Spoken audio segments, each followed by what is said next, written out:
Hello friends, मेरा नाम अमरीश यादव और मैं आपसे ये कहना चाहूँगा कि अगर अभी तक आप लोगों ने अभी अनअकैडमी एप्लीकेशन इंस्टॉल नहीं किया है तो इंस्टॉल कर लीजिए, जहाँ पे मेरी फ्री क्लासेस भी चलती हैं, जहाँ पे मेरी पेड क्लासेस भी चलती है। तो फ्री क्लासेस भी आप रेगुलर दे सकते हैं। एवरीडे एसएससी में, रेलवे में जितने भी आपके अपकमिंग एग्जामिनेशन आ रहे हैं, सारे सेक्शंस के लिए मैं आपको फ्री क्लासेस वहाँ पे प्रोवाइड करा रहा हूँ। करना सिर्फ इतना है आपको कि अनअकैडमी का एप्लीकेशन इंस्टॉल करना है और वहां पे आपको कोड टाइप करना है Vimrees@14। विमरीस मेरा नाम है, @ जो है स्पेशल कैरेक्टर हो जाएगा और 14 डिजिट हो जाएगा, जिससे आप फ्री क्लास है जो बिल्कुल फ्री है, बिना किसी पैसे लगाए जो वीडियोस मिलेंगी वो आप जाकर के वहां पे देख सकते हैं बिल्कुल फ्री अनअकैडमी के एप्लीकेशन पे। उसके बाद दोस्तों, अगर ये वीडियो आपको अच्छी लग रही है, जो वीडियो प्रेजेंट करी जा रही है आपको शिक्षा सिटी पे, तो वीडियोस को लाइक करिए, चैनल को ज्यादा से ज्यादा शेयर करिए, चैनल को ज्यादा से ज्यादा सब्सक्राइब करिए। चलिए वीडियो देखते हैं। नमस्कार, स्वागत है आप सभी का शिक्षा सिटी के इस यूट्यूब चैनल में। दोस्तों, आरआरबी, एनटीपीसी और ग्रुप डी के लिए में जो टेस्ट सीरीज स्टार्ट की है उसके भाग 3 को आज हम कवर करेंगे।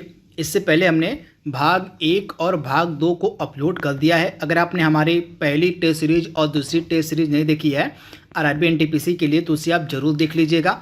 तो चलिए आज की जो हमारी टेस्ट सीरीज है तीसरी, उसको स्टार्ट करते हैं। जैसा कि आपको पता होगा, प्रत्येक प्रश्न को सॉल्व करने के लिए आपको 4 से लेके 5 सेकेंड तक का समय दिया जाता है प्रत्येक प्रश्न को सॉल्व करने के लिए।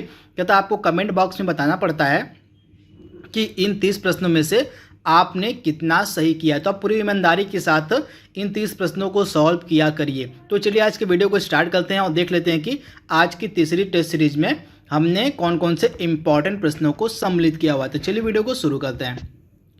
पहला प्रश्न हमारा है, निम्नलिखित में से कौन सा अंग यानी कि हमारे शरीर का कौन सा भाग है जो रक्त से नाइट्रोजन यौगिकों को बाहर करता है।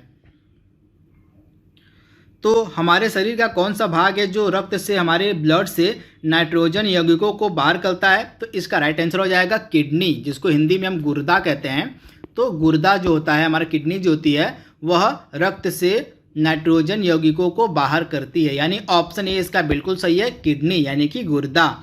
अगला प्रश्न हमारा क्या कह रहा है, खोपड़ी के अध्ययन को क्या कहा जाता है। यहाँ पे आपको बताना है कि खोपड़ी के अध्ययन को हम क्या कहते हैं।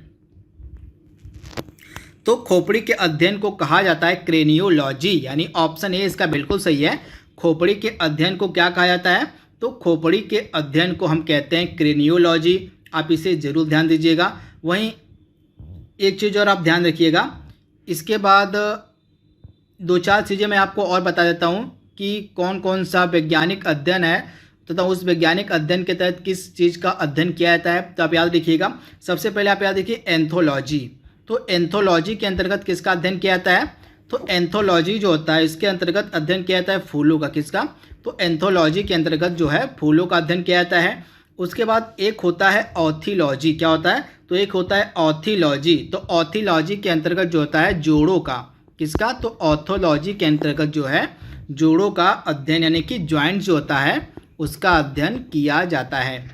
अगला प्रश्न क्या कह रहा है, तीसरा प्रश्न हमारा है, निम्नलिखित में से कौन सी नस यानी कि हमारी कौन सी वेन होता है, इसको इंग्लिश में नस को वेन कहते हैं। नस का कार्य फेफड़ों से हृदय तक शुद्ध रक्त पहुंचाना होता है। Super important.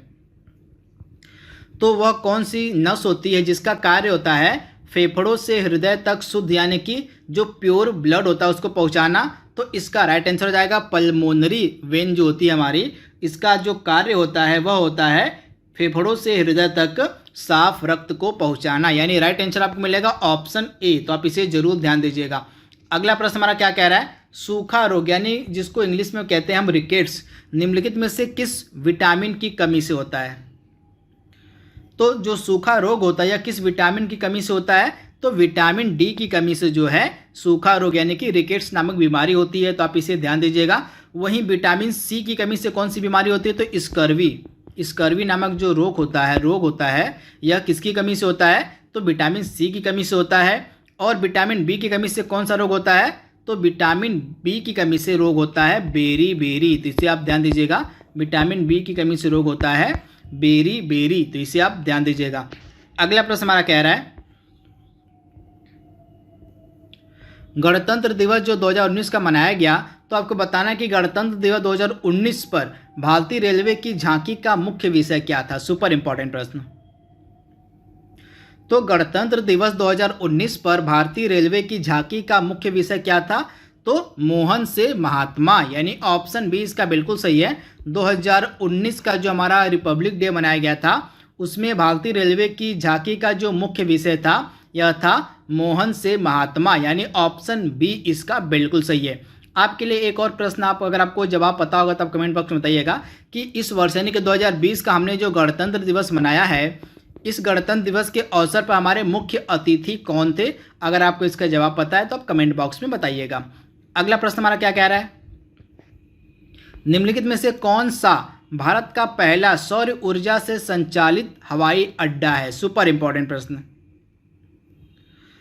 तो भारत का जो पहला सौर ऊर्जा यानी कि सोलर एनर्जी की यहाँ पे बात हो रही है, तो सोलर एनर्जी से संचालित भारत का जो पहला हवाई अड्डा है वह है कोचिन अंतर्राष्ट्रीय हवाई अड्डा, यानी ऑप्शन ए इसका बिल्कुल सही है। जो कोचिन अंतर्राष्ट्रीय हवाई अड्डा है यह भारत का पहला सौर ऊर्जा से संचालित हवाई अड्डा बन गया है, तो आप इसे ध्यान दीजिएगा।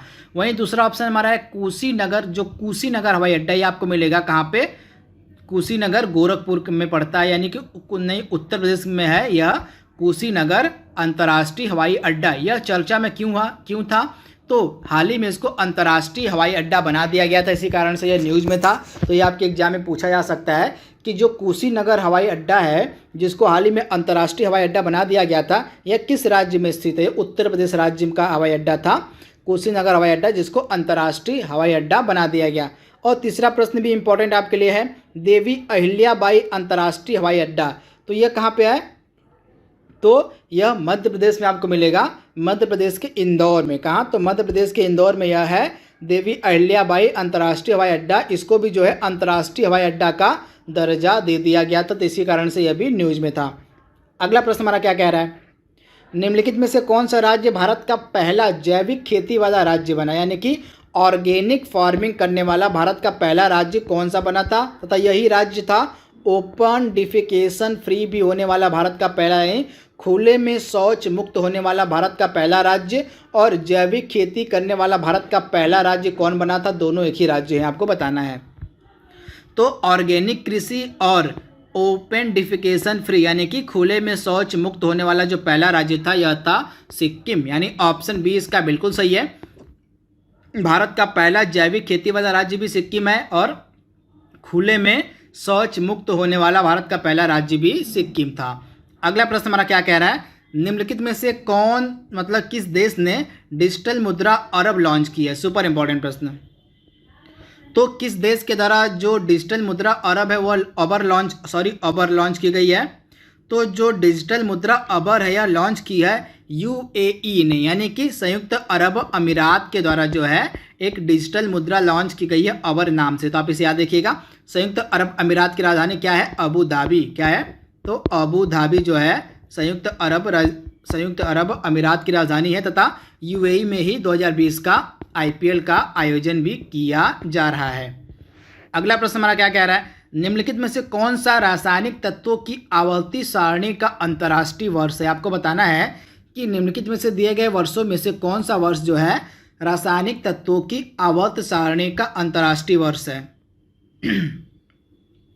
तो इसका राइट आंसर आपको मिलेगा 2019 जो है रासायनिक तत्वों की आवर्त सारणी का जो है अंतर्राष्ट्रीय वर्ष है। तो आप इसे याद रखिएगा। 2019 में जो है इसकी 150वीं वर्षगांठ मनाई गई, इसी कारण से यह न्यूज़ में था। यानी कि 2019 में रासायनिक तत्वों की जो आवर्त सारणी थी उसका 150वां वर्षगांठ मनाया गया 2019 में। अगला प्रश्न हमारा क्या कह रहा है, निम्नलिखित में से किसे एबेल पुरस्कार 2019 दिया गया? यह मैथ का नोबेल पुरस्कार भी इसको कहा जाता है, आप याद रखिएगा। मैथमेटिक्स यानी कि मैथ का इसको नोबेल पुरस्कार भी कहा जाता है, एबेल पुरस्कार को। तो आपको बताना है कि 2019 का जो एबेल पुरस्कार था यह किसको दिया गया था? तो 2019 का जो पुरस्कार था एबेल पुरस्कार यह दिया गया था करेन उहलेबेन को। किसको? करेन उहलेनबेक को। तो इसे आप याद रखिएगा। 2019 का जो एबेल पुरस्कार था यह दिया गया था करेन उहलेनबेक को। और 2020 का जो एबेल पुरस्कार है 2 लोगों को दिया गया। ये 2 नाम मैंने यहाँ पे अपलोड किए हुए हैं। ये 2 नाम है हिलेल फुरस्टेनबर्ग और ग्रेगरी मार्गुलिस। ये 2 लोग हैं जिनको संयुक्त रूप से 2020 का एबेल पुरस्कार दिया गया। तो दोनों आपको याद रखना है, 2019 का किसको दिया गया है और 2020 का किसको दिया गया। 2019 का दिया गया है करेन उहलेनबेक को, और 2020 का 2 लोगों को दिया गया है, हिलेन फुरस्टेनबर्ग और गेगरी मार्गुलिस को। तो ये आप याद रखिएगा। अगला प्रश्न हमारा क्या कह रहा है, 200 अंतर्राष्ट्रीय मतलब 200 एक दिवसीय मैच खेलने वाली पहली महिला क्रिकेटर कौन है? तो इसका राइट आंसर हो जाएगा भारत की एक दिवसीय अंतर्राष्ट्रीय कप्तान जो हमारी थी मिथाली राज, ये 200 एक दिवसीय मैच खेलने वाली पहली महिला क्रिकेटर बनी है। तो आप इसे याद रखिएगा, ऑप्शन जो इसका सी है बिल्कुल सही है, मिथाली राज। अगला प्रश्न हमारा है, हाल ही में एकल आपातकालीन नंबर लॉन्च करने वाला देश का पहला राज्य कौन बना है? तो एकल आपातकालीन नंबर यानी कि इसका है नंबर कौन सा, 112 यानी कि 112। इस नंबर को लॉन्च किसने किया था? तो हिमाचल प्रदेश, यानी ऑप्शन बी इसका बिल्कुल सही है, हिमाचल प्रदेश इसका राइट आंसर हो जाएगा। 13वां प्रश्न हमारा क्या कह रहा है, हाल ही में किस देश ने सियामी मछली को अपने राष्ट्रीय जलीय जानवर के रूप में नामित किया है? सुपर इंपॉर्टेंट प्रश्न, जल्दी से जवाब दीजिए इसका। तो वह कौन सा देश है जिसके द्वारा सियामी मछली को अपने राष्ट्रीय जलीय जानवर के रूप में नामित किया गया है? तो वह देश है थाईलैंड, यानी ऑप्शन ए इसका बिल्कुल सही है, थाईलैंड वह देश है जिसने सियामी मछली को अपने राष्ट्रीय जलीय जीव के रूप में नामित किया है। तो इसका राइट आंसर आपको मिलेगा थाईलैंड। अगला इंपॉर्टेंट प्रश्न हमारा, विटीकल्चर का संबंध किससे है? तो विटीकल्चर का संबंध किससे होता है? तो यहाँ पे दिए गए चारों ऑप्शंस गलत हैं। विटीकल्चर का संबंध होता है अंगूर की खेती से। किसके? तो अंगूर की खेती से संबंधित होता है विटीकल्चर, यानी इसका राइट आंसर आपको मिलेगा अंगूर की खेती। अगला प्रश्न हमारा है, म्यांमार देश अपना स्वतंत्रता दिवस कब मनाता है? तो म्यांमार देश जिसका मतलब जो पुराना नाम था बर्मा नाम था, यह अपना स्वतंत्रता दिवस कब मनाता है? तो प्रत्येक 4 जनवरी के दिन जो है म्यांमार के द्वारा उसका स्वतंत्रता दिवस मनाया जाता है। तो राइट आंसर आपको मिलेगा ऑप्शन ए, आप इसे ध्यान दीजिएगा। अगला है, विश्व ब्रेल दिवस कब मनाया जाता है? तो प्रतिवर्ष जो है विश्व ब्रेल दिवस मनाया जाता है 4 जनवरी के दिन। तो इसका भी राइट आंसर हो जाएगा 4 जनवरी, यानी ऑप्शन ए इसका बिल्कुल सही है। अगला प्रश्न हमारा है, किसी भी उच्च न्यायालय की पहली महिला न्यायाधीश कौन बनी थी? तो किसी भी उच्च न्यायालय की जो पहली महिला न्यायाधीश है वह बनी थी अन्ना चांडी, यानी ऑप्शन जो इसका ए है बिल्कुल सही है। किसी भी हाई कोर्ट की यानी कि किसी भी उच्च न्यायालय की जो पहली महिला न्यायाधीश बनी थी वह बनी थी अन्ना चांडी, यानी ऑप्शन ए इसका बिल्कुल सही है, अन्ना चांडी। और सुप्रीम कोर्ट की अगर हम बात करें तो भारत के सर्वोच्च न्यायालय की जो न्यायाधीश बनने वाली पहली महिला न्यायाधीश थी वो थी फातिमा बीबी थी। इसे भी आप याद रखिएगा, सुप्रीम कोर्ट की न्यायाधीश बनने वाली पहली महिला कौन थी भारत की? फातिमा बीबी। और हाई कोर्ट की कौन थी? तो अन्ना चांडी। तो दोनों नाम आपके लिए इम्पॉर्टेंट है। इसके बाद तीसरा जो ऑप्शन हमारा मीरा कुमार का, यह कौन थी? तो पहली महिला लोकसभा स्पीकर थी। क्या थी? तो पहली महिला लोकसभा स्पीकर बनी थी मीरा कुमार। तो इसे भी आप ध्यान दीजिएगा। अगला प्रश्न हमारा है, स्टैच्यू ऑफ यूनिटी का जो निर्माण है किस राज्य में किया गया है? सुपर इंपॉर्टेंट प्रश्न। तो स्टैच्यू ऑफ यूनिटी का निर्माण किस राज्य में किया गया है? तो गुजरात में, यानी ऑप्शन ए इसका बिल्कुल सही है, गुजरात में नर्मदा नदी के किनारे। आप याद देखिएगा, नर्मदा नदी के किनारे एक गांव है खेवड़िया गांव। कौन सा गांव है? तो खेवड़िया नामक गांव है, यहीं पे जो है स्टैच्यू ऑफ यूनिटी का निर्माण किया गया था। यह प्रतिमा किसकी है? तो यह प्रतिमा है सरदार वल्लभ भाई पटेल की। किसकी? तो सरदार वल्लभ भाई पटेल की यह प्रतिमा है स्टैच्यू ऑफ यूनिटी। अगला प्रश्न हमारा है, चेक कितने दिन तक वैध रहता है? यानी कि चेक की जो समय सीमा है कितनी होती है? तो चेक की समय सीमा होती है लगभग 3 महीने, यानी कि 3 महीने का मतलब आपका हो गया 90 दिन, यानी ऑप्शन बी इसका बिल्कुल सही है, 90 दिन। तो आप इसे ध्यान दीजिएगा, ऑप्शन बी यानी कि 90 दिन। अगला प्रश्न हमारा है, मूल संविधान में कितनी अनुसूचियां थी? यानी कि जब हमारा संविधान बनके तैयार हुआ था तो उस समय हमारे संविधान में कितनी अनुसूचियां थीं? तो मूल संविधान में टोटल 8 अनुसूचियां थी, परंतु वर्तमान में हमारे संविधान में टोटल 12 अनुसूचियां विद्यमान हैं। तो दोनों आपको याद रखना है। अगला प्रश्न क्या कह रहा है हमारा, INS विक्रमादित्य भारत का जो एकमात्र युद्धपोत है, आप इसे याद रखिएगा, हमारे देश का वर्तमान में जो एकमात्र युद्धपोत है वह है INS विक्रमादित्य। तो आपको बताना है कि INS विक्रमादित्य को हमने किस देश से खरीदा हुआ है। तो INS विक्रमादित्य को हमने खरीदा हुआ है रूस से, यानी ऑप्शन सी इसका बिल्कुल सही है, रूस। अगला प्रश्न हमारा क्या कह रहा है, इंदिरा गांधी के द्वारा निम्न में से किस वर्ष में राष्ट्रीय आपातकाल लगाया गया था। तो इंदिरा गांधी के द्वारा जो राष्ट्रीय आपातकाल है, नेशनल इमरजेंसी, यह कब लगाई गई थी, तो 1975 ईस्वी में। उस समय यह भारत की क्या थी, तो भारत की प्रधानमंत्री थी जब इन्होंने आपातकाल लगाया था 1975 में। अगला प्रश्न हमारा क्या कह रहा है, निम्नलिखित में से किसके द्वारा मुगल साम्राज्य की स्थापना की गई। तो मुगल साम्राज्य की जो स्थापना है किसके द्वारा की गई थी, तो बाबर के द्वारा। किसके द्वारा, तो बाबर के द्वारा 1526 ईस्वी में जो है किसकी स्थापना की गई थी, तो मुगल साम्राज्य की स्थापना की गई थी। तो आप इसे याद रखिएगा। तथा मुगल साम्राज्य का अंतिम शासक कौन था, तो बहादुर शाह द्वितीय जो था मुगल साम्राज्य का अंतिम शासक था। अगला प्रश्न हमारा क्या कह रहा है, गोल्डमैन पुरस्कार का संबंध किससे है।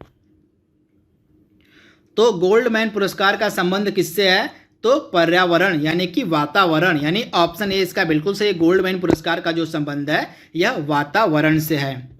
अगला प्रश्न हमारा क्या कह रहा है, महात्मा बुद्ध के द्वारा दिया गया जो प्रथम उपदेश था, जिनका जो प्रथम उपदेश कहाँ दिया गया था, आप याद रखिए, सारनाथ में महात्मा गांधी के मतलब महात्मा बुद्ध ने अपना प्रथम उपदेश दिया था। तो आपको बताना है कि इनके प्रथम उपदेश को किस नाम से जाना जाता है। तो महात्मा बुद्ध के द्वारा जो प्रथम उपदेश दिया गया था इसको किस नाम से जानते हैं, तो धर्म चक्र प्रवर्तन, यानी ऑप्शन ए इसका बिल्कुल सही है। महात्मा बुद्ध के द्वारा दिया गया जो प्रथम उपदेश था इसको धर्म चक्र प्रवर्तन के नाम से जाना जाता है। तथा इन्होंने अपना जो प्रथम उपदेश था यह वाराणसी के सारनाथ में दिया था। अगला प्रश्न हमारा क्या कह रहा है, निम्नलिखित में से किसका दरबारी कवि अमीर खुसरो था। सुपर इंपॉर्टेंट प्रश्न। तो अमीर खुसरो किसका दरबारी कवि था, तो अमीर खुसरो जो था यह अलाउद्दीन खिलजी का दरबारी कवि था, यानी ऑप्शन ए इसका बिल्कुल सही है, अलाउद्दीन खिलजी। अगला प्रश्न हमारा क्या कह रहा है, जनगणना 2001 के आंकड़ों के अनुसार आपको बताना है कि भारत की जो कुल लिटरेसी रेट है यानी कि कुल साक्षरता दर है वह कितनी है। तो 2011 की जनगणना के अनुसार भारत की जो कुल साक्षरता दर थी यह कितनी थी, 74 दशमलव कितनी, तो 74.04%। यहाँ पे 04 होगा, 74.04% कुल साक्षरता दर थी भारत की 2011 की जनगणना के अनुसार। और अगर हम कुल पुरुषों की साक्षरता की बात करें तो पुरुषों की कुल साक्षरता दर थी 82.14% और महिलाओं की कुल साक्षरता दर कितनी थी, तो 65.46%। तो ये डेटा आपको मैं बता रहा हूँ 2011 के सेंसस के अनुसार।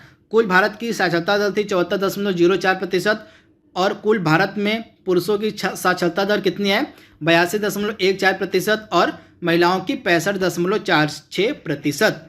इसे आप ध्यान दीजिएगा। आपको बताना है लेबनान की राजधानी क्या है। तो लेबनान हाल ही में सुर्खियों में था, आपको पता क्योंकि यहाँ पे एक बहुत बड़ा विस्फोट हो गया था तो इसी कारण से यह सुर्खियों में था। तो लेबनान की जो राजधानी थी बेरूत, यहीं पे बहुत बड़ा विस्फोट हुआ था। तो इसका राइट आंसर हो जाएगा बेरूत जो है लेबनान की राजधानी है। तो इसे आप ध्यान दीजिएगा, आपके एग्जाम में यह प्रश्न पूछा जा सकता है। वहीं अबू धाबी किसकी राजधानी है, तो अबू धाबी राजधानी है यूएई की, संयुक्त अरब अमीरात की। अंकारा किसकी राजधानी है, अंकारा तुर्की की राजधानी है। और निकोसिया किसकी राजधानी है, तो निकोसिया साइप्रस देश की राजधानी है। अगला प्रश्न हमारा क्या कह रहा है, कंप्यूटर में प्रोग्राम को क्या कहा जाता है। तो कंप्यूटर में जो प्रोग्राम्स होते हैं उनको हम क्या कहते हैं, तो कंप्यूटर के प्रोग्राम्स को कहा जाता है सॉफ्टवेयर, यानी ऑप्शन बी इसका बिल्कुल सही है। कंप्यूटर के प्रोग्राम को कहा जाता है सॉफ्टवेयर, यानी ऑप्शन बी इसका बिल्कुल सही है। आज का लास्ट प्रश्न हमारा है, किसे कंप्यूटर की मुख्य मेमोरी कहा जाता है। तो कंप्यूटर की जो मुख्य मेमोरी है किसे कहा जाता है, तो रैम को, यानी ऑप्शन ए इसका बिल्कुल सही। कंप्यूटर की मुख्य मेमोरी को हम रैम कहते हैं। रैम का पूरा नाम क्या होता है, रैंडम एक्सेस मेमोरी। ये भी आपसे एग्जाम में पूछा जा सकता है।